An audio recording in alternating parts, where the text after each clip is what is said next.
আল্লাহর নবী সাল্লাল্লাহু আলাইহি সাল্লাম সেদিন চোখের পানি ফেলবে আর বলবে, উম্মত এটা কি আমলনামা নিয়ে আসছো? উম্মত তুমি আমার এত বড় বেইজ্জতি কেমনে করলা? আমি 23টা বছর তোমাদের জন্য কেঁদেছিলাম।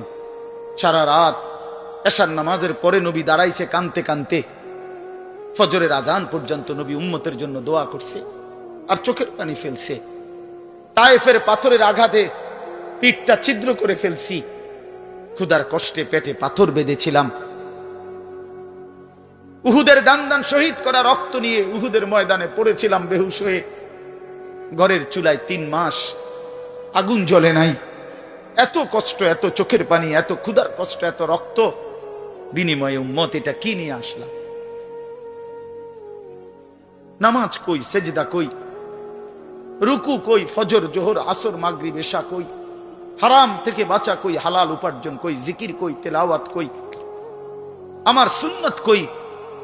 কেমনে এমনে ভুলে গেলা উম্মত? আমার এত বড় বেইজ্জতি কেমনে করলা?